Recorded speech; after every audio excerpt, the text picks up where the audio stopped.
नौकर जोर लगा लगाकर मेरा मसाज करता। मैं उसको पैसे पकड़ाती तो कहता, रहने दो मालकिन, वसूली रात को करूंगा। मैं कुछ समझ नहीं पाती।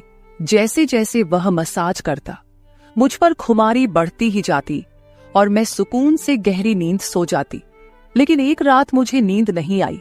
मेरे तो होश उड़ गए जब उस रात मसाज करते करते उसने, मेरा नाम दामिनी है, मैं बहुत खूबसूरत थी, इसीलिए शादी से पहले हर दिन मेरे लिए रिश्ता आता था। मैं अपने माँ बाप की इकलौती बेटी थी, इसलिए मेरा बाप चाहता था कि मैं डॉक्टर बनकर उसका नाम रोशन करूं। मगर जब मेरे लिए इतने अच्छे रिश्ते आते थे तो मेरी माँ मुझे कहती कि तुम अपनी पढ़ाई छोड़ दो ताकि मैं तुम्हारी शादी कर दूं। मगर मैं अपनी माँ से कहती थी कि मुझे तो डॉक्टर बनना है। मगर यह सुनकर मेरी माँ को गुस्सा आ जाता था और वह कहती थी कि तुम अभी शादी कर लो, ये डॉक्टर की पढ़ाई बाद में कर लेना। मगर मेरा बाप नहीं मानता था, इसलिए मेरी माँ एक बुजुर्ग बाबा के पास गई और उनसे कहा कि मैं अपनी बेटी की शादी करना चाहती हूँ। मगर उसका बाप नहीं मान रहा। कोई ऐसा ताबीज दो कि उसका बाप शादी के लिए फौरन मान जाए। उस बुजुर्ग ने मेरी माँ से 2000 रुपए लिए और ऐसा ताबीज दिया कि मेरा बाप मेरी शादी के लिए फौरन मान गया। ये रिश्ता दरअसल मेरे बाप के दोस्त ने अपने बेटे के लिए मांगा था और कहा कि आपकी बेटी शादी के बाद भी डॉक्टर बन सकती है। ये सुनकर मेरे बाप ने उससे शादी के लिए फौरन हाँ कह दिया और मैं विदा होकर अपने ससुराल आ गई। मेरे ससुराल वाले बहुत अमीर थे, इसलिए मैं और मेरे पति अलग घर में रहते थे। मेरा पति अपने बाप का बिजनेस संभालता था, इसलिए वह सुबह से शाम तक बिजी रहता था। मैं उसके घर गई तो वहां का ऐशो आराम देखकर मैं चौंक गई। मेरे पति ने मेरी सेवा के लिए कई नौकरानियां रखी हुई थी, मगर उसका एक नौकर धीरे धीरे मेरे करीब आने लगा। उस नौकर ने मुझसे कहा कि मैं यहाँ काफी सालों से काम कर रहा हूँ और आपके ससुराल वाले मुझे बिल्कुल घर के मेंबर की तरह ही समझते हैं। ये सुनकर मैंने भी उसे खास अहमियत देना शुरू कर दी। वह एक दिन मेरे कमरे में आ गया। मैं अभी तक बिस्तर में लेटी हुई थी। उसने मुझे थका थका देखा तो कहने लगा कि आप लेटे रहो, थक गई होगी, अगर आपको ऐतराज ना हो तो मैं आपके पैर दबा दूं। यह सुनकर मैं चौंक गई। मैं खूबसूरत थी, जवान थी, लेकिन मुझे मेरे पति के अलावा किसी मर्द ने नहीं छुआ था और ना ही मैंने किसी नौकर से कभी अपने पैर दबवाए थे। इसलिए मैंने फौरन मना कर दिया, क्योंकि मुझे अच्छा नहीं लगता कि कोई पराया मुझे छुए। यह सुनकर वह चुप हो गया और मेरे कमरे से चला गया। तभी मुझे एहसास हुआ कि मैंने उसकी बात का जवाब बहुत सख्ती से दिया था। शायद वह पहले भी मेरे ससुराल में ऐसे काम करता होगा, मगर मैंने साफ इनकार करके उसका दिल तोड़ दिया था। दरअसल मैं बहुत नरम दिल थी, इसलिए मुझे बाद में अफसोस होने लगा। मैं उसके बारे में सोचने लगी कि यह नौकर तो काफी जवान और खूबसूरत है, मुझे इससे पैर नहीं दबवाना चाहिए था। शायद मेरे पति को यह बात अच्छी ना लगे। अगले दिन भी ऐसा हुआ। नौकर ने यही बात मुझे दोबारा कहा। मैं उस दिन बहुत थकी हुई थी, इसलिए मैंने अपने पैर बिस्तर से नीचे कर लिए और उससे कहा कि तुम मेरे पैर दबा दो। यह सुनकर वह खुश हो गया और उसने मेरे पैर दबाने शुरू कर दिए। वह इतने धीरे धीरे पैर दबा रहा था कि मुझे फिर से नींद आने लगी। ये देखकर वह नौकर कहने लगा, मालकिन, आपको नींद आ रही है, आप बिस्तर पर लेट जाओ, मैं आपके पैर दबाता रहूंगा। मैं जैसे मदहोशी में थी, इसलिए फौरन बिस्तर पर लेट गई। वह नौकर बिस्तर पर आ गया और मेरे पैर दबाने लगा। उसके बाद मुझे होश नहीं रहा और मैं सो गई। मुझे नहीं पता था कि मैं कितने घंटे सोती रही। मेरी आंख खुली तो मैंने देखा कि वह नौकर अभी तक मेरे पैर दबा रहा था। ये देखकर मुझे उस पर तरस आ गया और मैंने हाथ बढ़ाकर अपना पर्स खोली और कुछ नोट निकाले और उस नौकर के हाथ में रख दिए। ये देखकर वह शर्माने लगा। मालकिन, आप मुझे पैसे देकर शर्मिंदा कर रही है, मेरी सैलरी अच्छी है, मुझे इन पैसों की जरूरत नहीं है। ये सुनकर मैंने उससे कहा कि यह पैसे तुम्हारी मेहनत के हैं। ये सुनकर उस नौकर ने मुझसे वह पैसे लिए और मेरे कमरे से निकल गया। मेरा पति रात को देर से आता था, इसलिए मैंने शाम को फिर उस नौकर को अपने कमरे में बुलाया और उससे कहा कि तुम्हारी मालिश से मुझे बहुत अच्छी नींद आती है, इसलिए जब तक मेरा पति घर नहीं आ जाता तब तक तुम मेरे कमरे में ही रहना। शायद नौकर को पैसे का लालच आ गया था, इसलिए वह मेरी बात सुनकर खुश हो गया और कहने लगा, मैं तो आपका मामूली सा नौकर हूं, जैसा आप कहोगे मैं वैसा ही करूंगा। आपके पैर दबाता रहूंगा ताकि आपकी थकान उतर जाए और आपको सुकून मिले। ये सुनकर मैंने उससे कहा कि तुम्हारे हाथों में जादू है, इसलिए तो मेरी सारी थकावट उतर जाती है। एक दिन नौकर ने मुझसे कहा कि आपकी सास भी कभी कभी मुझसे मसाज करवा लेती थी। ये सुनकर मैं चौंक गई। मुझे मेरी सास ऐसी नहीं लगती थी, मगर वह नौकर झूठ बोलने वाला नहीं लगता था। मुझे ससुराल आए 1 महीना होने वाला था, इसलिए मैंने नौकरों को परख लिया था। वह मुझे हर बात सच ही कहता था। मेरे घर में नौकरानियां भी काम करती थी, मगर वह झूठी और बेईमान थी। वह मुझसे जो बात सुन लेती थी उसे पूरे मोहल्ले में मशहूर कर देती थी, इसलिए मैं उन्हें अपने कमरे में नहीं आने देती। ये नौकर इस घर का पुराना नौकर था, इसलिए मैं उस पर भरोसा करती थी। नौकर भी मेरे कमरे में आता था, मगर अपनी नजरें झुकाकर रखता था। वह मेरे जिस्म को हाथ लगाता, मगर उसकी नीयत खराब न थी। ऐसा हर रात होता था। एक दिन मैंने अपने पति से कहा कि जब से हमारी शादी हुई है हम कहीं घूमने फिरने नहीं गए। यह सुनकर मेरे पति ने कहा कि जब से हमारी शादी हुई है तुम भी तो हर वक्त नींद में रहती हो। मैं रात को घर आता हूं तो तुम गहरी नींद में होती हो। दिन को मेरे पास वक्त नहीं होता और रात को मेरे घर आने से पहले तुम सो जाती हो। यह सुनकर मैं अपने दिल में सोचने लगी कि यह सब नौकर की मालिश की वजह से हो रहा था। मेरे पति की शिकायत सही थी। मुझे रोज रात को अपने पति के लिए जागना चाहिए था। उस दिन मैंने फैसला किया कि आज रात जब नौकर मुझे मालिश के लिए कहेगा तो मैं इनकार करूंगी, ताकि मुझे नींद ना आए और मैं अपने पति के आने तक जागती रहूं। शाम हुई तो मैंने नहाकर खुद को खूब तैयार किया और दुल्हन बनकर बिस्तर पर बैठ गई। नौकर मेरे कमरे में आया तो उसने मुझे मालिश के लिए पूछा, मगर मैंने साफ इनकार कर दिया। मेरी बात सुनकर वह कुछ उदास हो गया और वापस चला गया।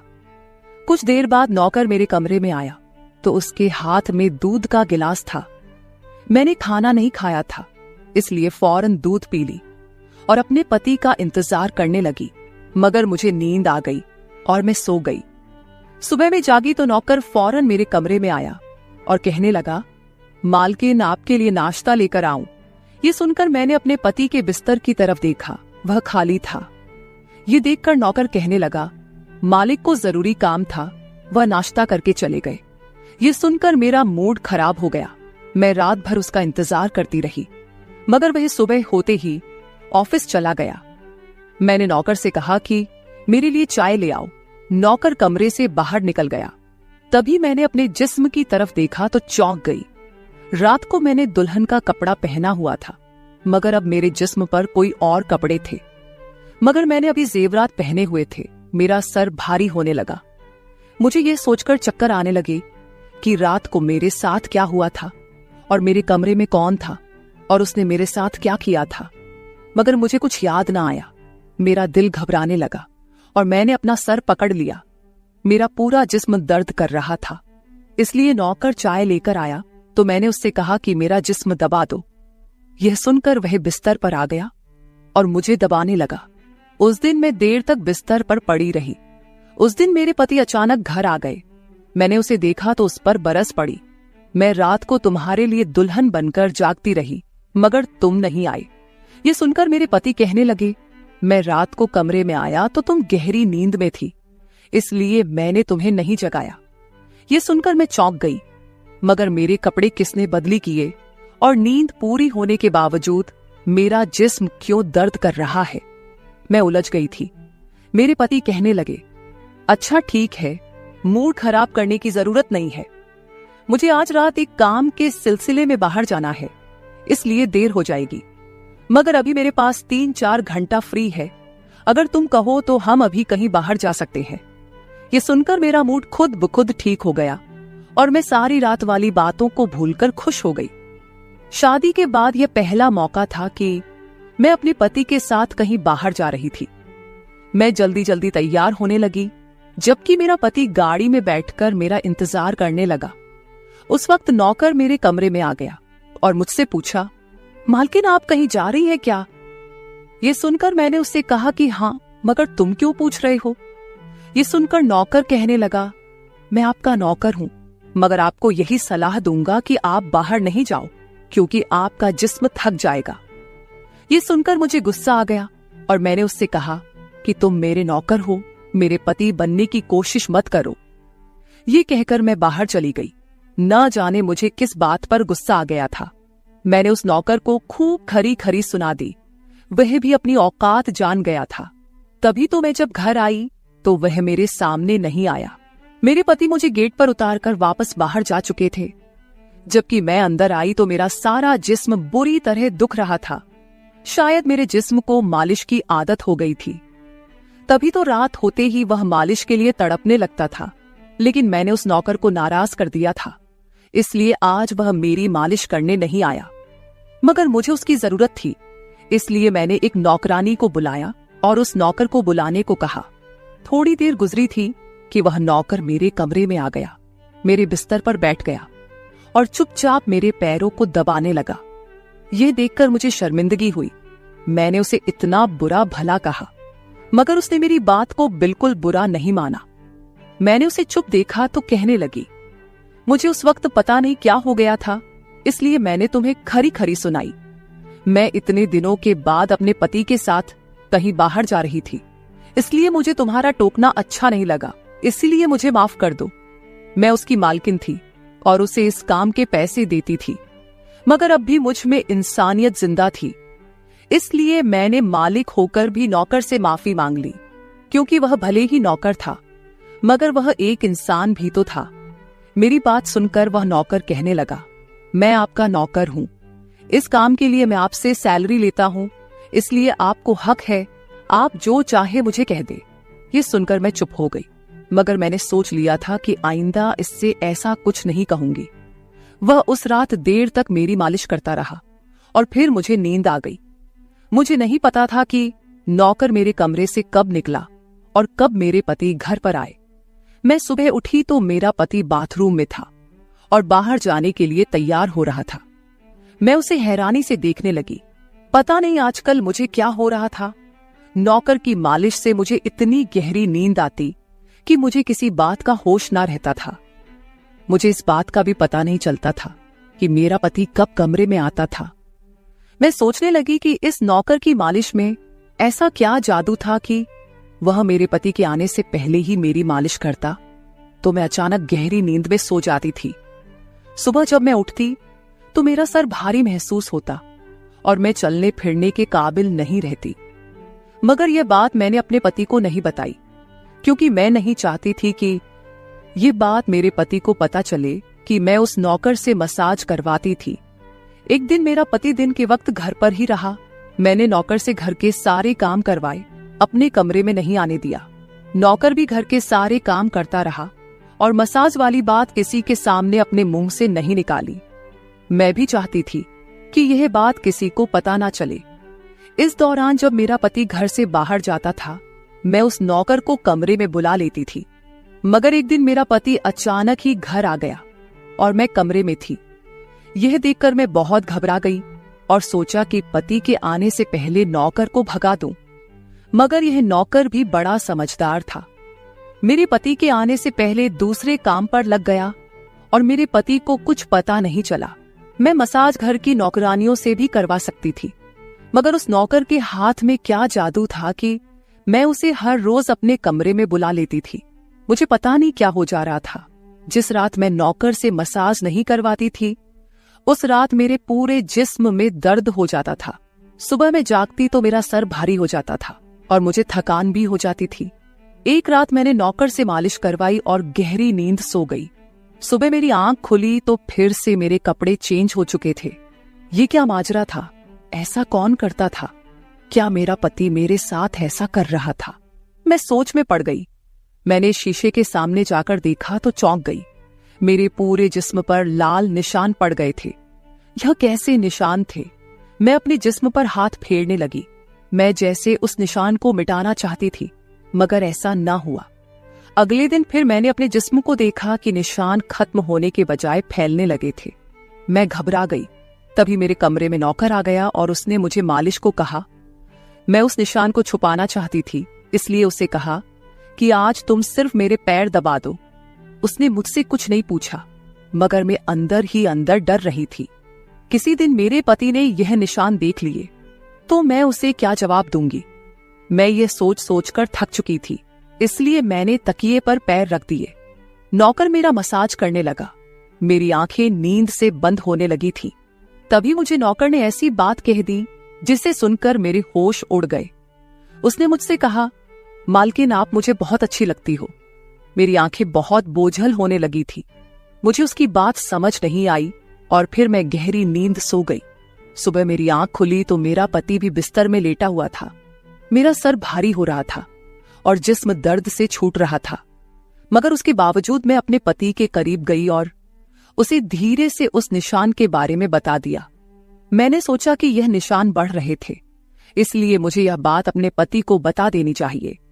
यह सुनकर मेरे पति ने मेरे जिस्म से कपड़ा हटाया तो वह उछल पड़ा। वह मुझसे दूर हो गया और कहने लगा, तुमने मुझे धोखा दिया है, बेवफाई की है और तुम्हें उसी की सजा मिली है। यह कोई बीमारी नहीं है, बल्कि तुम्हारा गुनाह है। मुझ में क्या कमी थी जो तुमने दूसरा मर्द तलाश कर लिया। मैं काम में बिजी था, मर तो नहीं गया था कि तुमने एक और चक्कर चला लिया। यह सुनकर मैं हक्का बक्का रह गई। मैंने उससे कहा कि यह आप कैसी बातें कर रहे हैं, मैं बेकसूर हूं। मगर मेरा पति हंसने लगा और कहने लगा, ये निशान बता रहे हैं कि तुम गुनहगार हो, इसीलिए मेरे घर से निकल जाओ, मैं तुम्हें तलाक के पेपर भेज दूंगा। उसने मुझे धक्के मार मार कर घर से निकाल दिया। मैं रोते हुए अपने माँ बाप के घर आ गई और उन्हें अपनी बेगुनाही का यकीन दिलाया। वह मेरे अपने थे, इसलिए उन्होंने यकीन कर लिया। उन्होंने कहा कि वह मेरे पति से बात करने जाएंगे, मगर उनके जाने से पहले ही तलाक के कागज आ गए और मेरी हंसती मुस्कुराती दुनिया उजड़ गई। मैं इसका जिम्मेदार किसको ठहराती? कोई भी तो नहीं था। मैं कई दिनों तक रोती रही। मुझे ऐसा लगने लगा था जैसे मैं मरने वाली थी। एक दिन मेरी माँ मेरे कमरे में आई और कहने लगी कि तुमसे कोई मिलने आया है। मैं भागकर गई कि शायद मेरे पति आए हो, उसे मेरी बेगुनाही का एहसास हो गया हो। मगर वहां मेरा पति नहीं था, बल्कि वही नौकर था जो उसके घर काम करता था। मैंने उसे आने का कारण पूछा तो वह कहने लगा, मैं आपके उन निशानों के बारे में जानता हूं। यह सुनकर मैं चौंक गई। मैंने उसको कसकर पकड़ा और उसकी शर्ट का बटन एक झटके से खोल दिया। मुझे अब समझ आया कि मेरे पति ने मुझ पर इतने गंदे इल्जाम क्यों लगाए थे।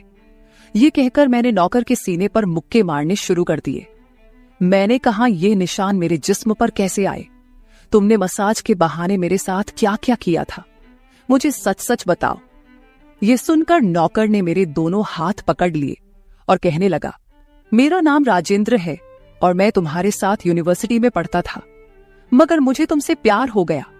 मैं भी डॉक्टर बनना चाहता था और मैंने सोचा था कि जब हम दोनों डॉक्टर बन जाएंगे तो मैं तुम्हारे बाप से तुम्हारा हाथ मांग लूंगा। मगर एक दिन तुम्हारी सहेली की जुबानी मुझे पता चला कि तुम्हारी माँ तुम्हारी शादी जल्द करना चाहती है, इसलिए मैंने डर कर तुम्हारे घर रिश्ता भेजा। मगर तुम्हारे बाप ने इनकार कर दिया और कहा कि मैं अपनी बेटी की शादी तब करूंगा जब वह डॉक्टर बन जाएगी। इसलिए मैं टेंशन फ्री होकर अपनी पढ़ाई करने लगा। मुझे एक हफ्ते के लिए अपने कजिन की शादी के लिए शहर से बाहर जाना पड़ा। तभी तुम्हारी शादी हो गई। वह यह सब मुझसे कह रहा था और मैं चुपचाप उसे देख रही थी। जब मैं वापस आया तो मेरी मोहब्बत किसी और की दुल्हन बन चुकी थी। मैं तुम्हारे प्यार और दीवानगी में तुम्हारे ही घर का नौकर बन गया ताकि मैं तुम्हारे करीब रह सकूं। मैं तुम्हारे करीब आना चाहता था, इसलिए मसाज के बहाने तुम्हारे कमरे में आ जाता था और रात को तुम्हारे दूध में बेहोशी की दवा मिला देता था ताकि तुम सोती रहो और तुम्हारा पति तुम्हारे करीब ना आ सके, क्योंकि तुम मेरी थी। मैं तुम्हें किसी और के करीब नहीं देख सकता था। ये सुनकर मैं हक्का बक्का रह गई। क्या तुमने मेरे साथ कभी कुछ गलत किया? ये सुनकर उसने मेरा हाथ अपने सर पर रख लिया और कहा, मैं तुमसे प्यार करता था, इसलिए तुम्हारी इजाजत के बगैर मैं तुम्हारे साथ कुछ नहीं करना चाहता था। ये सुनकर मैंने उस निशान की तरफ इशारा किया जो हम दोनों के जिस्म पर थे। ये सुनकर वह हंस दिया और कहा कि मैं डॉक्टर हूं और यह सिर्फ इन्फेक्शन है। ये मैंने इसलिए किया ताकि तुम्हारे पति को हम दोनों के ऊपर शक हो जाए।